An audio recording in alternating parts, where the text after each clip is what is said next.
Bienvenidos a todos. Vamos a darle el espacio ahora a Agustín para que pueda explayarse y, como decía Casera alguna vez cuando hacían estos encuentros para hablar de Arturo Illia, eh, venimos no tanto por él, sino para volver a rescatar estas ideas y valores. Así que, Agustín, muchas gracias por estar presente, muchas gracias a todos ustedes por estar, y damos comienzo formalmente a la charla. Bueno, muchas gracias por la invitación, que sea una charla, pero que también sea justamente eso, ¿no? Un intercambio, que siéntanse en total libertad en cualquier momento de interrumpirme con alguna aclaración, pregunta, sea en el momento, en el medio de la charla, por supuesto después abierto a lo que quieran. Pero la idea sí, la idea es en base al libro que yo vengo de publicar, Salteadores Nocturnos. Es una novela histórica sobre la vida de don Arturo Illia, que repasa o intenta repasar toda su trayectoria, y tanto desde lo que fue su acción de gobierno, que él decía que para él la presidencia había sido de lo menos importante en su vida. Había hecho, él rescataba mucho más su militancia radical de 65 años que la presidencia de la Nación. Yo tuve la suerte de conocerlo, de tratarlo mucho. Nuestras familias eran muy amigas. Yo tengo recuerdos de Arturo Illia de mi más tierna infancia, de los 6 años.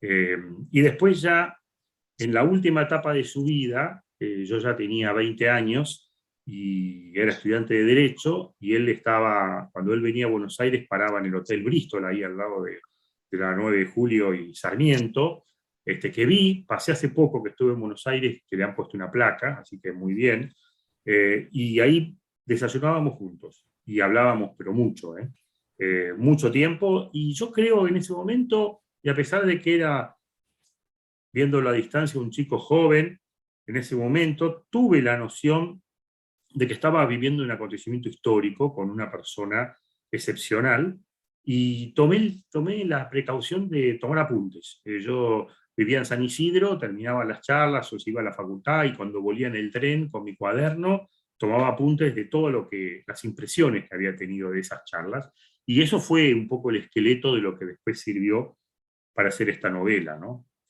Pero bueno, hoy se cumplen 39 años del fallecimiento de Arturo Illia. Él fallece en Córdoba.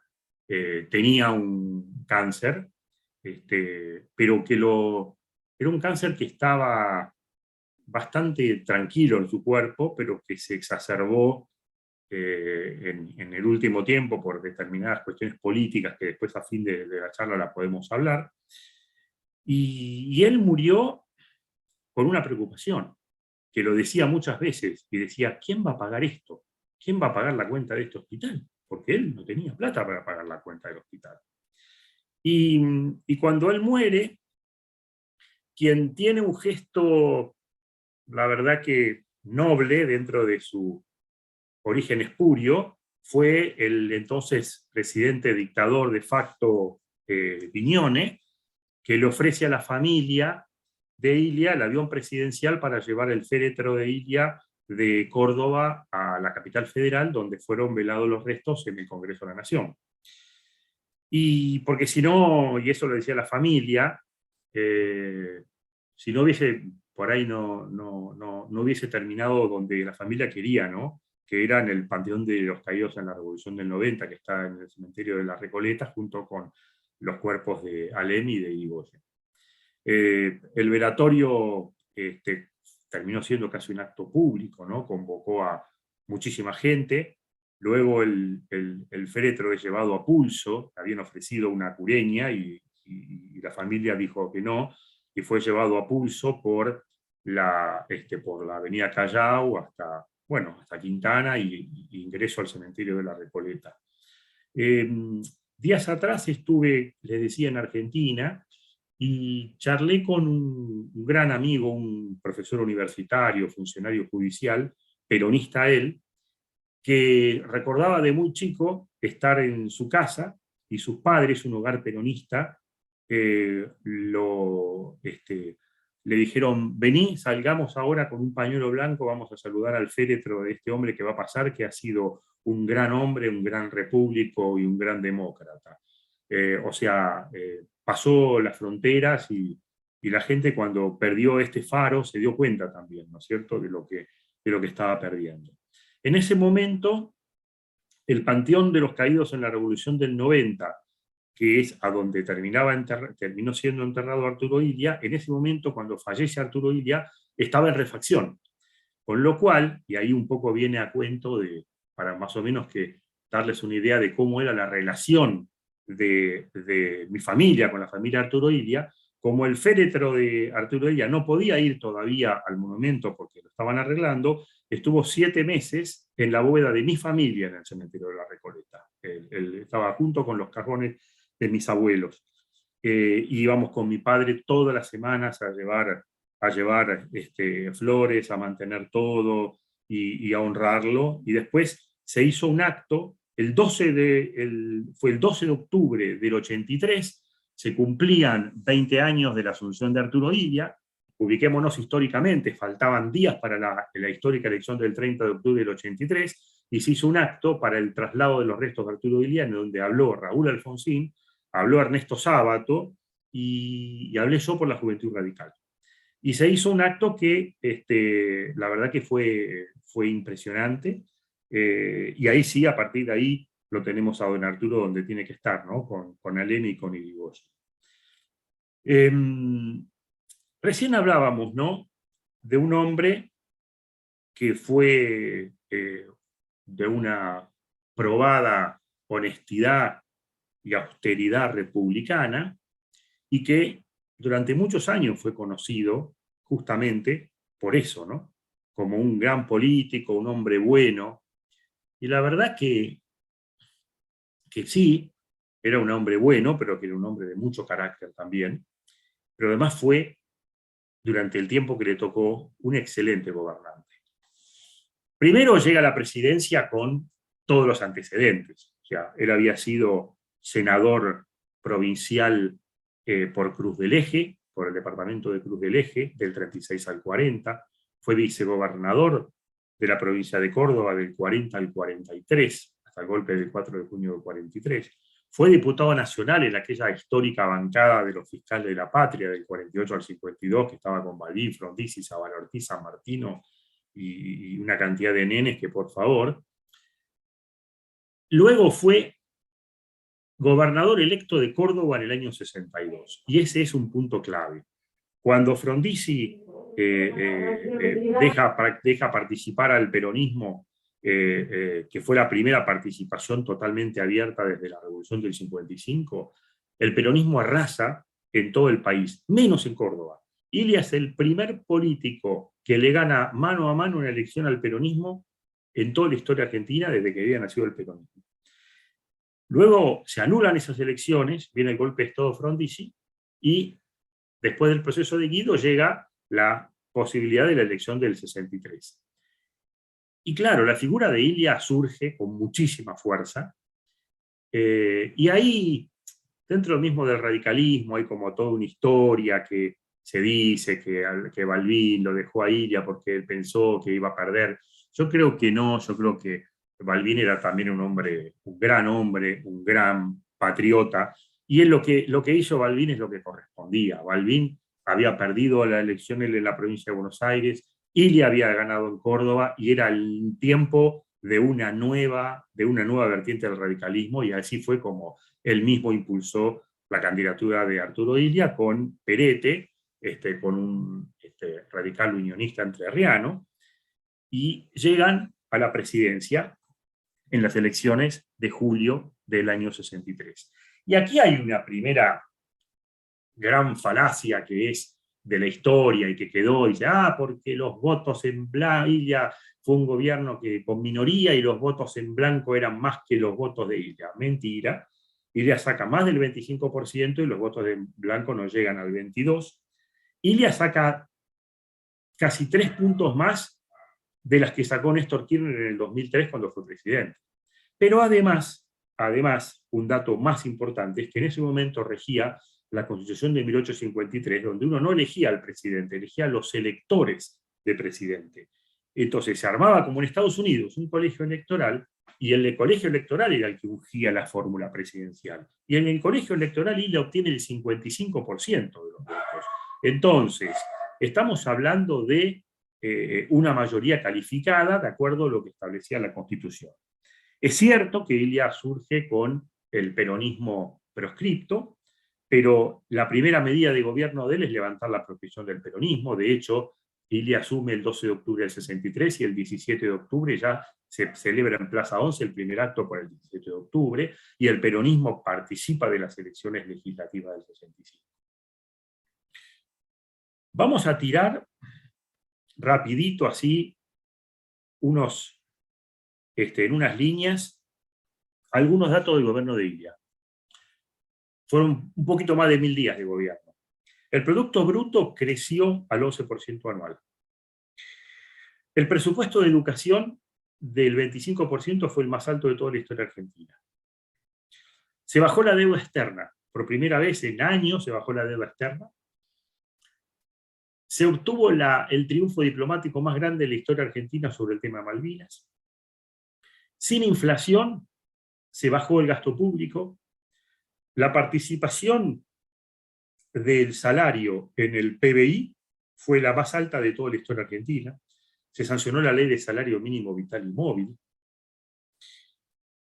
Y se armó, además del presupuesto, se armó un plan de alfabetización único, que también logró enormes resultados, alfabetizando chicos, gente de 18 a 90 años. Se anularon los contratos de petroleros de Frondizi, que eran tremendamente leoninos, y con la YPF nacionalizada argentina y bien administrada, se pudo obtener más producción petrolera que la que tenían las compañías americanas, que nos estaban cobrando el petróleo que sacábamos nosotros. Salía más caro sacar nuestro petróleo que importarlo de Rusia. Se votó la ley de medicamentos. La ley de medicamentos, Ilia llamó a los laboratorios y les dijo, nosotros hemos hecho un estudio con la Facultad de Ciencias Económicas y nos muestran que el sobreprecio de los medicamentos es del 1000%. Hemos hecho un estudio con los titulares de cátedra de farmacología y el 92% de los medicamentos no respetan las fórmulas, lo que dicen los prospectos. Les doy 3 meses para que ustedes me respondan. Pero no apareció nadie respondió, y por ley se produjo el congelamiento de los medicamentos. Ahora, todo esto del que estamos hablando nos hablan de un gran administrador, una persona que administra, un presidente que administra la cosa pública. Pero Ilia va un paso más allá, que es el paso que hay entre un administrador, un buen administrador, y un estadista. El estadista es el que se adelanta a los acontecimientos, y ese era Ilia. Ilia es el primer presidente de todo el mundo occidental en comercializar con China. Él en el año 64 le vende el excedente de la cosecha de trigo a la China comunista de Mao Zedong, que no estaba ni siquiera reconocida por Naciones Unidas. Recién 6 años después, en el año 70, viaja Nixon a Pekín y habla de la apertura, pero Ilia fue el primero. En 28 de octubre del año 65, él se reúne en una cumbre con Eduardo Frei, el presidente chileno, y le propone la creación de una confederación argentino-chilena con capital en la provincia de la ciudad de Córdoba. O sea, que este hombre, muchos años antes que el Mercosur, ya estaba imaginando lo que sería la integración regional. Antes de la reunión del año 65 del Fondo Monetario Internacional, Ilia convoca en Altagracia a 77 ministros de Economía de países en desarrollo para lograr una posición uniforme frente al Fondo Monetario. Y creó el grupo de los 77. Ilia lo crea. Y todavía hoy está vigente ese grupo, con más países, pero se sigue llamando incluso grupos G77. Cuando Ilia anula los contratos petroleros, Se convoca también a Buenos Aires a presidentes de las compañías petroleras latinoamericanas más importantes, estatales, y crea la ARPEL, que es el antecedente del OPEP. O sea, ya Ilia estaba viendo la necesidad de tener políticas globales en materia de petróleo para fijar precios, manejar cupos. Entonces, ese es el estadista. Por eso estamos hablando acá de una persona extraordinaria desde todo punto de vista.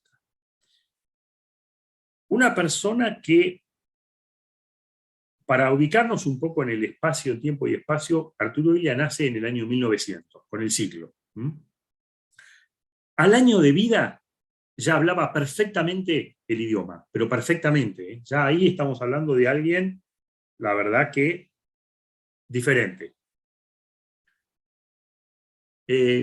Pasa el primario con muy buenas notas, con mucho sacrificio. Él decía cuando vivía en Pergamino que él hasta que fue adolescente jamás vio un amanecer desde su cama. El padre lo despertaba y le decía, arriba que está amaneciendo, va a amanecer, con la luz de noche. Hizo el primario y luego el padre, eran 11 hermanos, el padre lo manda a él de pupilo al colegio ahí en Almagro, al Pío IX de los Salesianos. Porque veía que su hijo tenía una potencialidad y hace una inversión compleja, porque para su bolsillo no era fácil, pagaba 40 pesos por mes y eso le incluía a don Arturo, o al joven Arturo, le incluía la educación, casa y comida porque era pupilo, y la comida, pero como pagaba una tarifa un poco más baja, sin postre. O sea, imaginemos ese niño viendo cómo los compañeros comían postre, lo que significaba para él, ¿no? Cómo lo fue forjando. Y hasta cuarto año él llega a estar en el colegio salesiano. En cuarto año ya el padre no puede pagar más y lo manda de vuelta para Pergamino. Él no le gustaban las tareas de campo, y él me lo decía a mí, cuando mi papá no me veía, me subía a la parra, me ponía a leer unos libros, y después venía mi viejo con el revén que decía, ¿dónde está mi hijo el intelectual? Y lo bajaba a rebencazo de la parra. Y cuando en un momento él quiso terminar el secundario, le dijo al padre, yo quiero viajar a Buenos Aires y quiero dar libre en el Nacional Buenos Aires quinto año. Era imposible en ese momento un alumno dar libre en el Nacional Buenos Aires. Bueno, dio libre y aprobó con las mejores calificaciones, y ahí es que él entra después a la Facultad de Medicina, donde se recibe de médico en el año 27. En el año 28 él termina haciendo los últimos años de la residencia, y él trata de armar una clínica, de abrir un emprendimiento con Pergamino, está viendo con unos amigos, y era muy difícil. Y ahí es donde tiene la posibilidad de llegar a una entrevista con Hipólito Yrigoyen, que bueno, para mí, quiero ver, debe haber sido soñado eso, una entrevista en el año 29, él y Yrigoyen, cuando Yrigoyen le propone, entre otras cosas, ser médico de los talleres ferroviarios de Cruz del Eje, y ahí es donde él va a Cruz del Eje. Y acá se derriba otro mito. Illia, el médico rural que curaba y le pagaban con pollo, gallina, y sin desmerecer la tarea del médico rural, que no sé si hay una tarea más noble que la del médico rural, Illia fue un investigador, fue un médico extraordinario. A Illia, ya siendo practicante, cuando había un caso difícil en el hospital San Juan de Dios de la Plata, donde él era practicante, el director del hospital decía, vamos a escuchar, a ver queremos escuchar la opinión del practicante Illia. Y en el hospital de Córdoba, él, lo mismo, lo esperaban para los diagnósticos. Y en un momento, él empieza a hacer investigaciones sobre el tema del mal de Chagas. Y él logra ver que el mal de Chagas se propagaba en zonas de Cruz del Eje que hasta ese momento no se pensaba que se podía propagar ahí. Él va a Buenos Aires, habla con el doctor Elois Bachmann, y con otros catedráticos no se le ríen, pero le dicen, pero este joven que viene a cambiar todas las teorías, y en el último momento Bachmann lo convence, lo lleva a Cruz del Eje, le muestra lo sorprende con las investigaciones y le dice, Arturo, usted tiene que conocerse con una alma gemela suya, que es el doctor Massa, que fue el descubridor del mal de Chagas, ¿no? Que estaba en Salta, y él lo hace bajar a Massa. Massa tenía toda la estructura, tenía hasta un vagón de ferrocarril adaptado como laboratorio. Bueno, baja de Salta a Cruz del Eje, y lo tiene a Massa viviendo en su casa casi 2 semanas, lo convence, y las investigaciones de Ilia logran cambiar la estrategia del combate de mal de Chagas en toda la Argentina. O sea, un investigador que logra eso. En otra oportunidad, una bebita muy de 3 meses, que ya estaba desahuciada, porque por las venitas no podían hacerle transfusión de sangre, y Arturo Ilia, que era un lector permanente, había leído sobre una técnica que se aplicaba en Francia, esto estamos hablando de los años 30, y le hace una transfusión de sangre por unas venitas que tenía la beba en la cabeza, y la salva. Bueno, cantidad de anécdotas de ese tipo de Ilia. Y además Ilia fue médico toda su vida, pero toda su vida. Siendo vicegobernador de Córdoba, en una oportunidad va a hacer una visita oficial a un hospital, y cuando llega, el médico de guardia no estaba, había llegado tarde. Se puso el delantal blanco y se puso a atender pacientes. Me imagino el médico ese no llegó nunca más en su vida tarde, ¿no? Cuando vio que el vicegobernador lo estaba suplantando. Siendo presidente, fue a visitar también un hospital en Córdoba, y también se puso a ocultar pacientes. En una oportunidad, en una caravana, vio a una mujer que se desmayó, hizo parar el auto y la atendió. Y en el año 77, volvemos a decir, Ilia nace con el siglo, tenía 77 años, un hombre grande, expresidente, llega el terremoto de Caucete, en San Juan. Ilia se toma el colectivo y se va a San Juan. Por supuesto, los correligionarios en San Juan, uno lo ve en la estación y enseguida, llegó Ilia, vamos a hacer un acto, vamos a hacer una comida, vamos a hacer... Y lo empiezan a buscar. Lo buscan en los hoteles, no estaba. Lo buscan en los comités, no estaba. Lo buscan en la comisaría, no estaba. Lo habían buscado en todos lados, menos donde tenían que buscarlo. Lo fueron a buscar al hospital. Estaba con guardapolvo blanco atendiendo a enfermos y heridos del terremoto. Estuvo 10 días en San Juan atendiendo a enfermos. Y le dijo, yo no vengo por funciones del partido, vengo solamente para esto. Al final, al segundo o tercer día, tanto le insistieron, dice que se dio, que fue a picar algo a un comité hablando, pero nada más. Y estuvo ahí trabajando con los enfermos, ¿no? O sea, un médico tremendo. Después hablaban del viejito bueno, del viejito bueno. En el año 1937 gobernaba la provincia Amadeo Sabatini. En Argentina la presidencia la tenía Agustín P. Justo en la década infame, donde regía el fraude electoral en todo el país, menos en Córdoba, y se empezó a hablar de que Justo le iba a intervenir la provincia de Córdoba. Y entonces Sabatini lo llama a Arturo Ilia y le da la misión de ir al norte argentino a buscar armas de rezago de la guerra Chaco-Paraguaya. Y efectivamente, él viaja, y nuestro héroe está entreverado entre traficantes de armas para comprar los Mauser, y después las balas, y después hacer toda una operación logística con el ferrocarril Belgrano para mandar las cajas de armas a todos los correligionarios, porque era para armar los comandos civiles y la defensa. Y dicen que Justo se entera de esta movida y por eso no manda la intervención, porque sabía que se iba a encontrar con guapos radicales que iban a defender la libertad electoral y la pureza del sufragio en la provincia, ¿no? En la elección, él cuando va a su elección de senador provincial en el año 34, también con los conservadores, en una oportunidad me dijo, yo ya, el revólver ya no lo podía tener en la mano de tan caliente que estaba la bala que estábamos tirando, porque también tenían que defender una mesa, porque si no, en una de las mesas que habían tomado los conservadores habían ganado 200-0. O sea, hasta los fiscales radicales habían puesto los votos a favor de los conservadores. Entonces había que defender las mesas que se podían.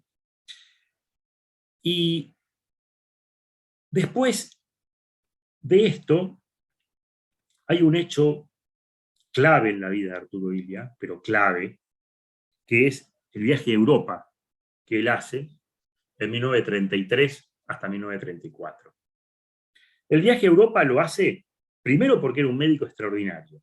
Él resulta que había un dinamarqués que era el que manejaba la usina eléctrica de Cruz del Eje y cae enfermo de difteria, que era una enfermedad que en ese momento era o te morías o te morías.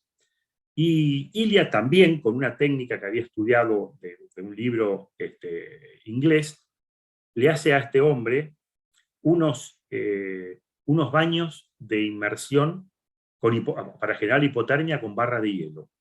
Y como al 10º baño, y antes de morirse de hipotermia, se salva y se cura. Y mientras estaba curando, este hombre le decía, doctor, si me cura, lo invito a Europa, si me cura, lo invito a Europa. Y se lo curó y lo invitó a Europa. Y está casi 1 año y medio en Europa. Primero va a Italia, a Roma. Ubiquémonos históricamente, año 33. O sea, teníamos a Mussolini en Italia, a Hitler en Alemania.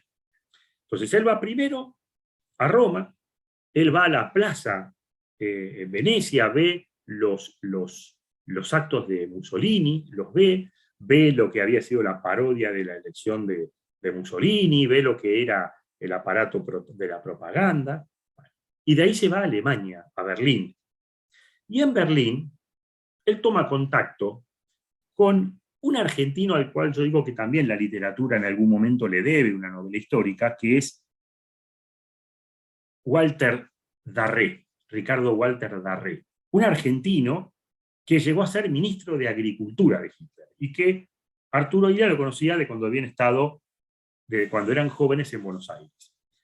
Y de la mano de Darré, en ese momento Hitler estaba presentando el programa de gobierno, era canciller del presidente Hindenburg en ese momento, y presentaba el plan de gobierno. Bueno, la cosa es que Arturo va de la mano de este Darré, llega al palco donde estaba Hitler, y me contó a mí Arturo Illia, me dijo, yo estuve a 10 metros de Hitler, o menos, dice. Yo vi cómo se le hinchaban las venas, cómo transpiraba, cómo le revoleaban los ojos, cómo la locura que tenía. Termina ese acto, a los 2 días, él estaba en un bar en Berlín, tomando una cerveza, entra una patrulla de las SS, todo el mundo se levanta, brazo en alto, saludo hitleriano, menos él. Y otro, un alemán amigo de él también, que era escritor. Y resulta que va preso 2 días, por no saludar, a hacer el saludo nazi, en una cárcel de Berlín. Lo saca el embajador y le dice que es porque él no conocía, aducen que él no conocía el idioma, que no conocía las costumbres, y lo sacan. Bueno. Y ahí es donde él toma los anticuerpos más fuertes contra el totalitarismo. ¿Por qué? Porque él ve y dice, ¿cómo es que un pueblo con una tradición democrática de libertad milenaria como el alemán había caído en esto? Bueno, y él dice, es por el aparato de prensa. Por eso Illia, cuando es presidente, él no tiene ni vocero ni secretario de prensa. Y él decía que utilizar los fondos públicos para, para publicitar actos de gobierno era demagógico y era despilfarrar los fondos públicos de los contribuyentes. Bueno, Illia se va de Alemania a los países nórdicos. Y ahí él está en Dinamarca, está como 7 meses en Dinamarca, bueno, y ahí él compara las monumentales democracias sociales de los países nórdicos con los totalitarismos de Alemania y de Italia. Y ahí es donde él termina de cuajar su credo democrático para toda la vida, por simple comparación. De Dinamarca él se va a Inglaterra, él está en Londres 2 semanas, ve la preocupación de los ingleses por una guerra que se podía venir en cualquier momento, y después está 1 mes en París. En París ve, bueno, que los franceses eran un poco más livianos en eso, que no veían que podía pasar, pero que no lo veían como algo posible. Arturo Illia era un eximio bailador de tango, bailó, y en ese momento, bueno, Gardel había estado hace poco tiempo y el tango era furor en París, y me decía Arturo Elías, él era soltero en ese momento, me decía, y el tango era la principal herramienta para conquistar los corazones femeninos. Y decía, le saqué viruta al piso en los cabarets de Montmartre, me dijo, la vi cantar Edith Piaf con 17 años, y en un congreso que se hace en el Senado francés y que él va por la democracia, se hablaba de la democracia en Latinoamérica, se encuentra con un joven que en ese momento era radical, catamarqueño, y que terminó siendo después, era Vicente Leónidas Saggi, ¿no? Que años después fue uno de los que estuvo atrás del golpe de Estado de él, ¿no? Las vueltas de la vida.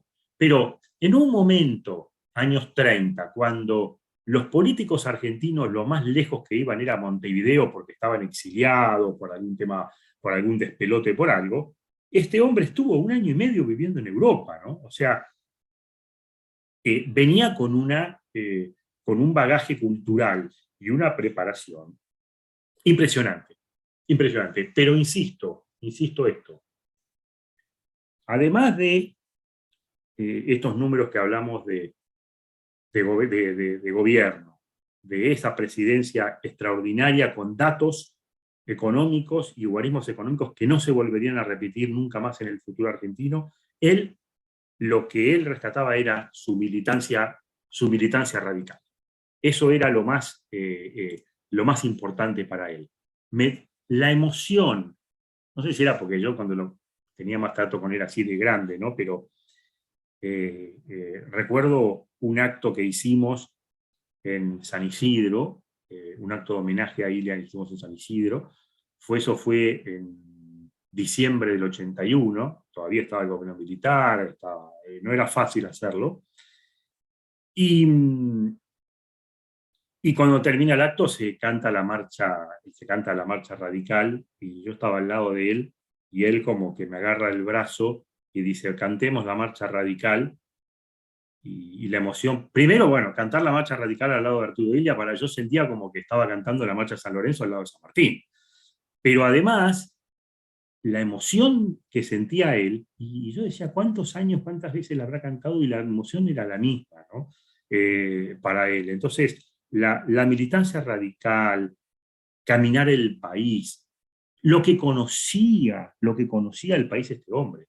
Él ya con 80 años, yo con él cuando nos encontramos a desayunar, yo tenía como un juego con él, ¿no?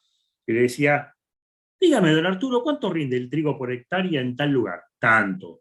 ¿Cuántas escuelas tiene Chilecito La Rioja? Tanto. ¿Cuántos barcos pesqueros hay en Comodoro Rivadavia? Tanto. ¿Cuántas cabezas de ganado hay en tal lugar de La Pampa? Tanto.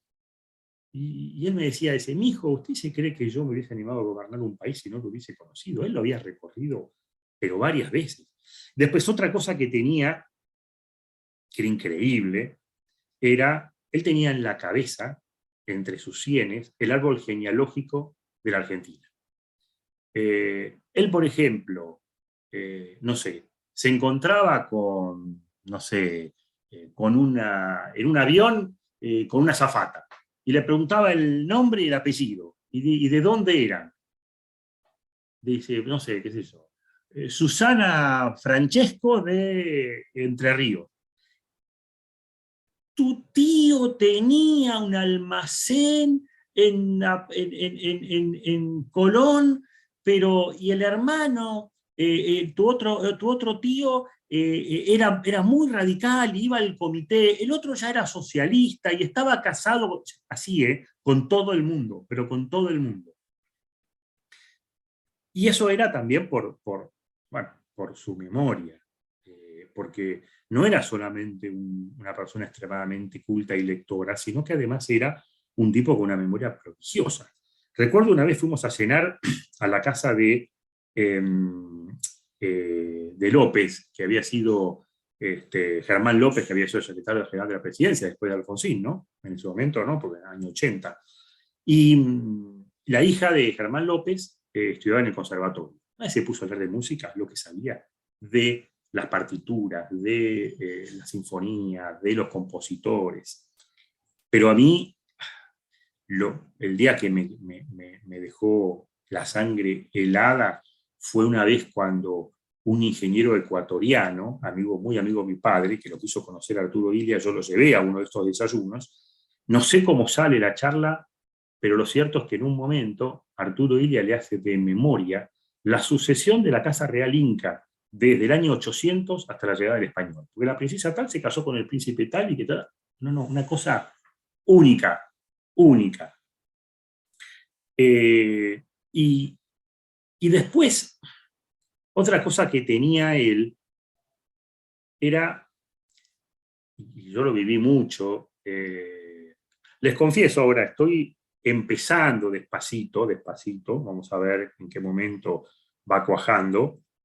Hace poco cayó a mis manos un libro que se llama Borges y yo, que es la historia de un joven estudiante universitario que estaba haciendo se había escapado de Estados Unidos para zafar de la guerra de Vietnam y se había ido a Escocia para hacer una tesis en la universidad sobre literatura, y para en la casa de un profesor universitario. En ese momento Borges va de visita. El profesor universitario tiene un problema personal y le encaja a Borges y está una semana con Borges recorriendo Escocia, este chico, y escribe este chico un libro que se llama Borges y yo, que es delicioso, donde cuenta anécdotas y cuenta el trato humano.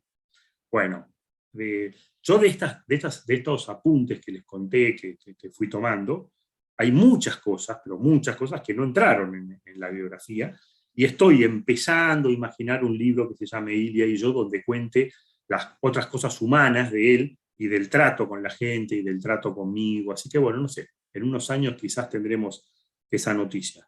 Pero él tenía, en el trato, por ejemplo, en el caso conmigo, él tenía su sabiduría, él tenía el don de que cuando yo charlando con él lograba que yo no me dé cuenta que un joven imberbe estaba hablando con un sabio. O sea, él tenía ese don. ¿Por qué? Porque primero se interesaba mucho en lo del otro también, ¿no? Entonces, pero además él lograba la altura con quien estaba hablando. Por ejemplo, me acuerdo una vez mi mamá, también con un grupo de vecinas, de amigas, que lo quisieron también ir a conocer y hablar. Mi mamá lo conocía por la familia, pero todo el grupo de amigas no. Y claro, llegó el momento, unas horas antes, y las mujeres empezaron a poner nerviosas. Y nosotras, amas de casa, ¿qué vamos a hablar con un presidente? Y cuando se reúnen, Illia se sienta y empieza a preguntarle: díganme ustedes, ¿cómo manejan la casa? ¿Cómo hacen? Primero pasan la aspiradora, después hacen esto, ¿cómo hacen para cocinar, tener los chicos a la vez? ¿Cómo hablaba de la economía de la casa respecto a la economía de un país? Y resulta que terminaron siendo protagonistas las mujeres, ¿no? Y ahí también era el don que tenía él en el trato personal, en el trato con sus semejantes, ¿no? Esa altura que tenía. Y después, otro tema que recién hablábamos, ¿no? Era que está lindo el ejercicio de traspolar y decir cómo hubiese actuado hoy Arturo Illia, como por ejemplo los hubiésemos tenido ahora en la presidencia, ¿no? ¿Cómo hubiese actuado con la pandemia? Y lo primero que yo estoy seguro, jamás Arturo Illia hubiese comprado una vacuna por temas geopolíticos, como fue lo de la Sputnik, porque había una afinidad política con Rusia. Jamás.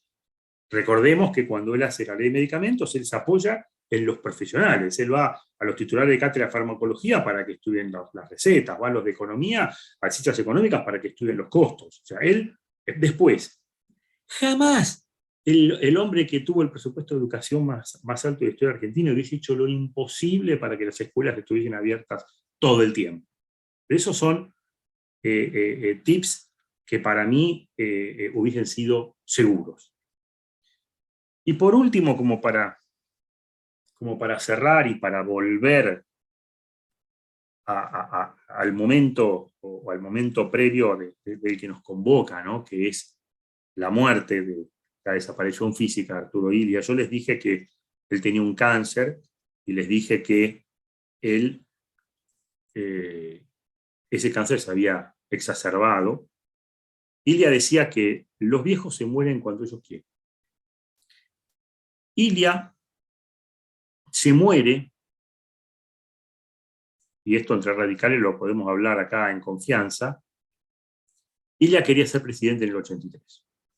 Cuando se hace la apertura democrática, la primera propuesta, y la hace Víctor Martínez desde Córdoba, por la línea Córdoba, era que la fórmula presidencial debía ser Arturo Illia, Raúl Alfonsín.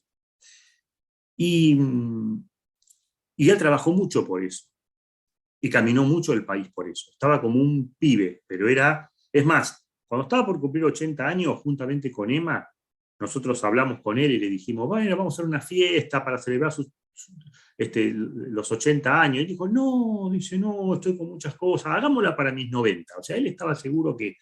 Y además en ese momento, él en su sabiduría, se cansaba de reflejar los ejemplos de aquellos gobernantes que habían gobernado los países con edad avanzada. Y sobre todo, él ponía el ejemplo de Konrad Adenauer, que había sido el canciller alemán de la posguerra, que era la época más difícil de Alemania, y que gobernó hasta los 89 años.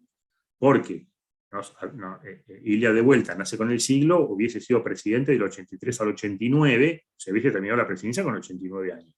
Bueno, y él estaba como un pibe recorriendo el país.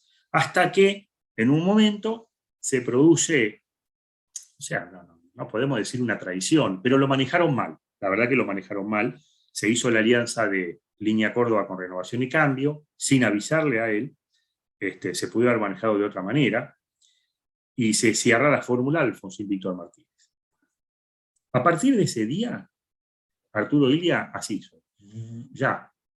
Se le acabaron, su vida era la política, su vida era el partido, su vida era la rosca.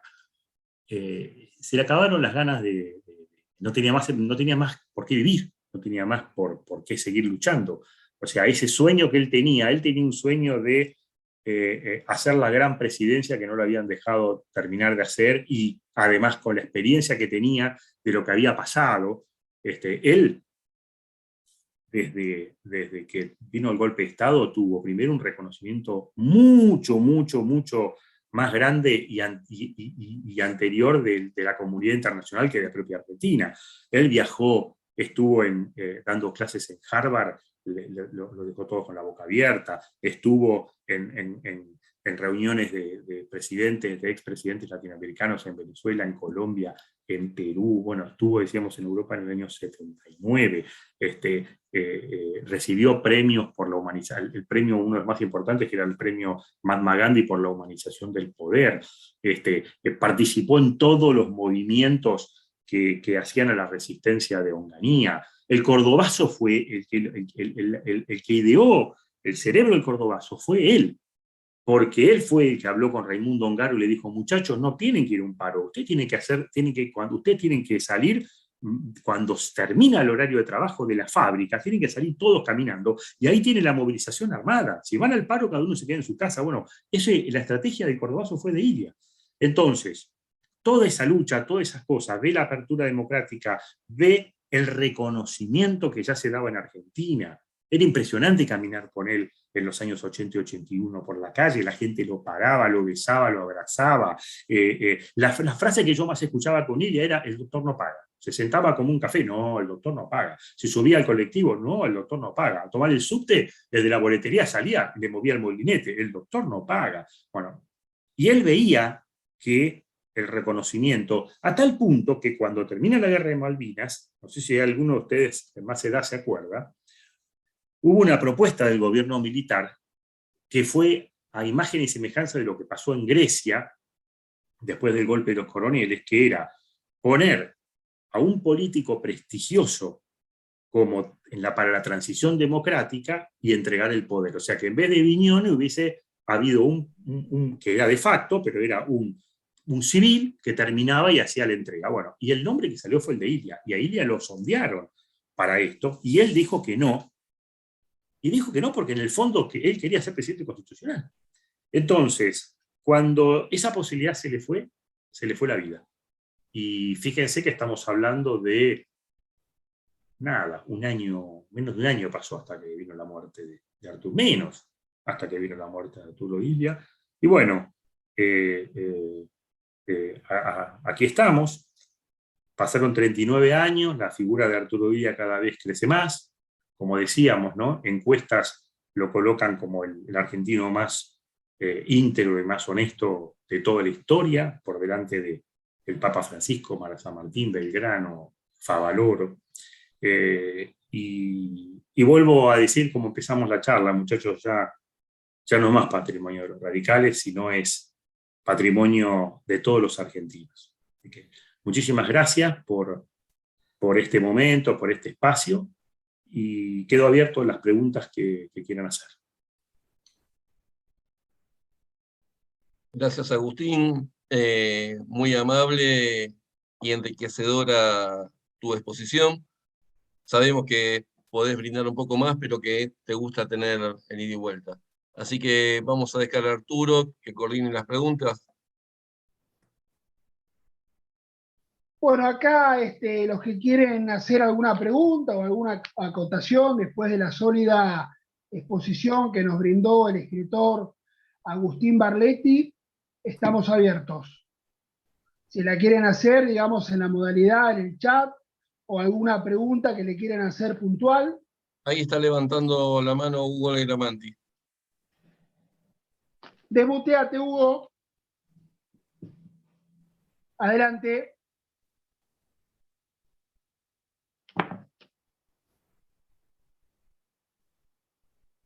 Hugo. Sí, ¿qué tal? Buenas tardes. Bueno, muchas gracias por la invitación, y la verdad que muy enriquecedor, porque uno pudo enterarse de muchas cosas que hasta el momento no sabía, ¿no?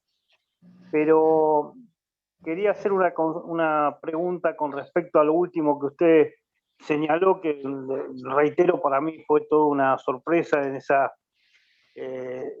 intención que tenía Arturo Illia de ser candidato a presidente en el año 83.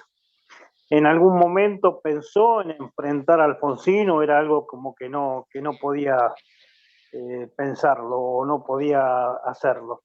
Esa era la pregunta que le quería hacer. Bueno, en ese momento, cuando se empezó a barajar, el primero que se lanzó, efectivamente, fue con intenciones presidenciales, fue Alfonsín, desde un primer momento. En ese momento tenías la línea de Renovación y Cambio con Alfonsín, la línea nacional balvinista con De la Rúa, y estaba la línea Córdoba. Y cuando le preguntaban a don Arturo, él decía: yo soy candidato, yo soy de todos los radicales, creo que primero hay que hacer una plataforma y después hay que hablar de los hombres. Y en un momento, él tiene una situación de Alfonsín va a Córdoba, y hay un acto en el comité, en la Casa Radical, ¿no?, de Córdoba. Y él se va a un bar, que está a la vuelta, con Nilo Neder, que fue diputado nacional, también un escritor cordobés radical, y se quedan tomando un café ahí, y espera que termine el acto. Y Nilo me cuenta, me dice: mirá, yo veía el reloj, veía que el acto estaba empezando y que el acto iba a terminar, pero ¿qué le voy a decir yo? Nos vamos a levantar, tengo que esperar que me diga él. Bueno, y él se levanta cuando sabía que el acto había terminado y fue, y lo fue a ver a Alfonsín. Y Alfonsín estaba ahí y no había mucha gente ya. Y entonces él lo agarra a Alfonsín del brazo y le dice: vea, mire lo que es esto, acá nació el radicalismo social, acá nació el radicalismo de Sabatini, desde acá comandamos los comandos civiles de la Revolución Libertadora, que terminó con lo que él consideraba que era un gobierno con fachada democrática, pero dictatorial, como lo que fue la segunda presidencia de Perón. Illia fue uno de los cerebros de la Revolución Libertadora. Incluso más, Illia tiene un conato junto con el padre Vaca Narvaja, en la estación de Belgrano Cargas. Él le hacen un simulacro de fusilamiento a Illia en septiembre del 55. Y le explica todo, y entonces le dice: vea, mozo, le dice Alfonsín, quiero que me explique usted lo que dijo en Perú, porque Alfonsín había estado una semana antes en Perú, quiero que me explique cuando usted dijo en Perú que el peronismo era el movimiento de masas más lúcido que había tenido América Latina, y cuando habla del tercer movimiento histórico, ¿me puede explicar a qué se está refiriendo? Y claro, Alfonsín dice que se puso blanco, violeta, azul, de todos los colores. Además le tenía un respeto total. Yo creo que él pensaba en que se iba a dar no una interna, como la que terminó habiendo con De la Rúa, sino que se iba a dar un decantamiento de su figura y que Alfonsín iba a acompañarlo en la vicepresidencia. Eso es lo que él pensó. Por eso digo que se manejó mal el tema, aunque la historia después demostrara que, bueno, que la candidatura de Alfonsín terminó siendo arrolladora y que fue probablemente lo mejor que le pudo haber pasado al partido es haber tenido la candidatura de Alfonsín en el 83, pero hay maneras y maneras de manejar las cosas, no como el partido la manejó en ese momento, ¿no? Bueno, ¿Hay muchas alguna gracias. otra pregunta más? Ahí, Hugo, si querés acotar algo más. No, agradecer la respuesta. Muchas gracias. ¿Alguna otra persona más que quiera hacerle alguna consulta al escritor? La puede hacer en el chat o nos pide la palabra levantando la manito.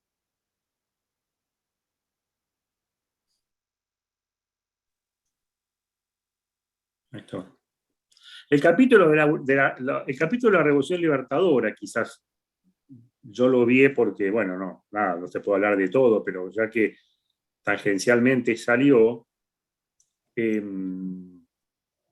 Arturo Illia decía que él había participado en la Revolución Libertadora porque hablaba de lo que era el principio de la resistencia a la opresión, que es el principio que Santo Tomás de Aquino, ¿no?, esbozó en su momento, que era que, bueno, que el pueblo ante una dictadura o un gobierno de fuerza podía rebelarse, y bueno, y él pensaba eso, ¿no?, que Perón era una fachada democrática. Él tiene una relación muy extraña y muy con Perón. O sea, primero, él decía que la diferencia que había entre el peronismo y el radicalismo era que el radicalismo había surgido de abajo hacia arriba, había surgido de la juventud, de los estudiantes, de la Revolución del Parque, hacia arriba, y el peronismo había surgido desde el gobierno, desde un gobierno de fuerza como había sido el que surgió del golpe del 4 de junio, hacia abajo, y que era un movimiento gregario. Y entonces, él decía, yo no estoy en contra de los principios del peronismo, sino de la figura de Perón.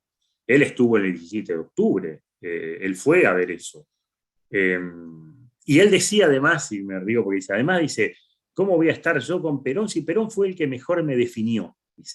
Dice, ¿cómo le digo yo? Fue el que me... Claro, dice, una vez le preguntaron a Perón y Perón dijo, cuando dice, ¿usted qué opina de Illia? Dice, y yo opino, dice, que es un joven disfrazado de viejo. Le dijo, y es verdad, el tipo lo veías así, y bueno. Pero él, en la Revolución Libertadora, tiene un papel crucial. Él tenía un libro que se llama César y Cristo, y había inventado un sistema de claves con letras invertidas que se hacían en diagonal y en cruz, y con ese libro él mandaba los mensajes dentro de la ciudad, dentro de la provincia de Córdoba, para lo que era toda la movida de los comandos civiles. Y el día que realmente estalla la revolución, él estaba en Cruz del Eje, y él tenía que llegar a Córdoba capital. Y bueno, termina pasando, la barricada más complicada está en Cosquín, y él termina pasando encerrado en el baúl del auto, ahí jugándose la vida, y llega efectivamente a Córdoba. Y como les decía, él a Córdoba se encuentra con Vaca Narvaja padre, y los encuentran cuchicheando, y un pelotón de fuerzas oficialistas los pone contra la pared, y cuando los iban a fusilar ahí nomás, aparece un comisario que le dice algo al oído al jefe de la patrulla. El jefe de patrulla habla con la partida, los hace correr un poco, mueven las armas, hacen algo con las armas, y van y les dicen, preparen, apunten fuego. Y Illia me decía, ¿vos sabés lo que es que estés un pelotón de fusilamiento enfrente? Después te acordás de todo. Te acordás desde que tenías 5 años para arriba. En un segundo, es como cuando viene la muerte. Y al final escucha el preparen, apunten fuego, y ¡paf! Y es bala de fogueo. Y era porque el comisario al comisario Ilia le había salvado la vida como médico. Y entonces le dijo, por favor, háganle pegar un susto de Padre y Señor Nuestro a estos muchachos, pero no me lo mate al doctor que me salvó la vida, y por eso no lo mataron, pero lo fusilaban ahí nomás. Y después sí, él está 3 días adentro del comité, desde manejando toda la logística, sin dormir. Por eso él después, con el tiempo, dijo, nosotros esa revolución nos la robaron cuando nos fuimos a dormir, después de todo lo que estuvimos haciendo, ¿no? Porque terminó siendo una revolución que manejó principios ultraliberales, oligárquicos, que estaban en contra del radicalismo, y sobre todo el error más grande que decía Arturo Illia que habían cometido era que habían cometido el mismo error que había cometido el peronismo. Porque en la época del peronismo él decía, si vos no eras peronista, no eras argentino.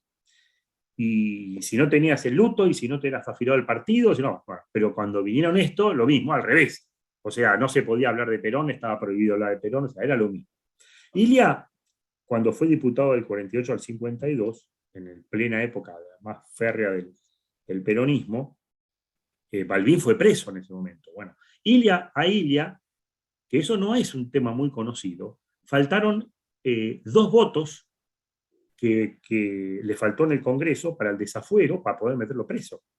Pero él también iba a ir preso, porque en definitiva molestaba lo mismo que molestaba Balbín. Si uno ve los discursos en la Cámara de Diputados, agarra el diario de sesiones, las cosas que le decía Illia a esta gente era una cosa escandalosa para ellos. Así que bueno, fue todo una situación compleja. Y después, cuando Illia es presidente y Perón intenta volver a la Argentina en ese viaje en el 64 que él llega a Río de Janeiro, y que la historia, de alguna manera, quiso decir que el gobierno brasileño no lo dejó pasar a Perón porque... No, mentira. Illia movió todos los hilos, sobre todo con Zabal Ortiz, para hablar con el gobierno brasilero y pedirle al gobierno brasilero que lo mande de vuelta. O sea, por más que la historia pareciera ser que la historia oficial es otra, pero la realidad fue que Illia actuó directamente, él y Zabal Ortiz directamente con el gobierno de Brasil, y lograron que el gobierno de Brasil lo suba en el avión y lo mande de vuelta para Madrid. Así que bueno, fue como les digo, fue una relación muy, muy, muy especial y muy de chispas, ¿no? entre Arturo Illia y Perón.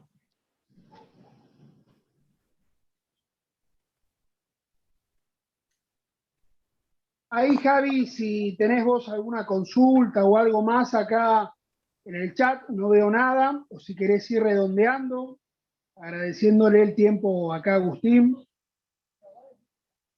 Agustín, sé que no estás acá ahora, así que gracias por el esfuerzo, por estar, por la disposición. Ya seguramente vamos a estar, si se hace en la Feria del Libro la presentación y si las condiciones lo hacen posible, porque bueno, vamos a aclarar acá que la primera edición del libro está casi agotada, se consigue nada más a través de una venta directa, y que están evaluando ahora la segunda edición, que está planeado que se haga la presentación en la Feria del Libro, si las condiciones lo permiten. Así que estaremos ahí si es posible, y esperemos que termines después el próximo libro. Bárbaro. Así que No. muchas gracias por estar hoy en este 39 aniversario de fallecimiento de Arturo, para recordarlo y homenajearlo. Perfecto. Yo les agradezco mucho el tiempo también de ustedes y el interés para escuchar lo que modestamente yo puedo aportar. Y nada, que se repitan estos eventos, porque la verdad que está bueno. Si podemos acercar a la juventud también, porque creo que ahí es a donde más tenemos que tratar de hacer fuerza, sobre todo con la juventud radical, para que vean y que conozcan, ¿no? Sus raíces y de dónde viene, y los héroes que estuvieron en su partido, ¿no? Así que bueno, bárbaro, y a disposición para lo que precisen. Muchas gracias y muchas gracias a todos los que estuvieron aquí compartiendo este momento. Un abrazo para todos.